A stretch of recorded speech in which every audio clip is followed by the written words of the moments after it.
नजरअंदाज मत कीजिएगा, देख लीजिए कितना इम्पोर्टेंट है, क्योंकि इस पूरी चैप्टर में जो संधारित्र चैप्टर है, इस पूरी चैप्टर में एक ऐसा यही डेरिवेशन है जो बार बार पूछा जाता है और यूपी बोर्ड में तो 7 के 7 सेटों में पूछा गया है। तो आप लोगों का स्वागत है हमारे यूपी बोर्ड एएच क्लासेस में।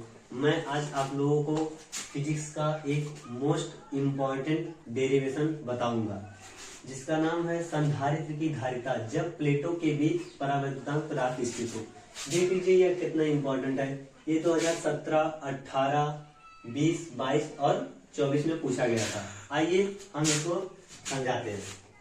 पहले इसका फिगर समझ लीजिए। यदि आप लोग फिगर समझ गए तो परीक्षा में कोई दिक्कत नहीं होगा इसको समझने के लिए।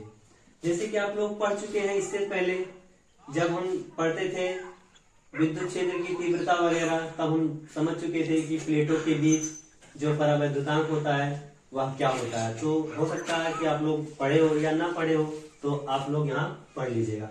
हम पहले y के लिए निकालते हैं। y के मतलब होता है यह जो पूरा सिस्टम है यह y में स्थित है। तो y के लिए हम जब निकालेंगे तो यहाँ E0 सिग्मा बटे में एप्सिलॉन नॉट, क्योंकि हम जानते हैं सिग्मा बराबर क्या होता है, q बटे में a होता है। यहाँ से इसका सूत्र निकल कर आएगा। फिर उसके लिए हम लगाएंगे परावैद्युतांक के लिए। परावैद्युतांक मतलब क्या होता है कि एप्सिलॉन बटा में एप्सिलॉन नॉट, जैसे कि आप लोग पढ़ चुके हैं। तो हम यहाँ एक परावैद्युतांक स्थित है, इसके लिए हम निकालेंगे तीव्रता, तो यह निकल जाएगा।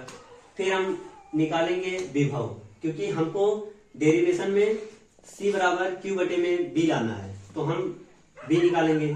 हम b जानते हैं, हम 2 या 3 फार्मूला जानते हैं। एक b बराबर ed, b बराबर el, तो हम यहाँ यूज करेंगे b बराबर ed। अब b बराबर ed कर लिए तो y के लिए कर लेंगे। उसके बाद से परिणामी विभव निकालेंगे। परिणामी विभव b बराबर ed, क्योंकि e का मान यहाँ से एक रखेंगे और एक यहाँ से रखेंगे। हम e का मान रख लिए। पूरी जो दूरी है वो d है, तो क्योंकि परावैद्युतांक की दूरी यहाँ जब रखेंगे तो d माइनस t और परावैद्युतांक के लिए k रखेंगे। उसके बाद से यहाँ तक हल करेंगे। हम जानते हैं कि धारिता जो होती है c बराबर q बटे में b होता है। हम यहाँ से रखेंगे, इसका मान रखेंगे q का, b का मान रखने के बाद जो कटने लायक उसको काट देंगे। उसके बाद से इसका मुख्य डेरिवेशन आ जाता है। आइए अब हम उम्मीद है कि आप लोगों ने स्क्रीनशॉट इसका ले लिया होगा। इसको नजरअंदाज मत कीजिएगा, देख लीजिए कितना इम्पोर्टेंट है, क्योंकि इस पूरी चैप्टर में जो संधारित्र चैप्टर है, इस पूरी चैप्टर में एक ऐसा यही डेरिवेशन है जो बार बार पूछा जाता है और यूपी बोर्ड में तो 7 के 7 सेटों में पूछा गया है। ठीक है, जय हिंद दोस्तों।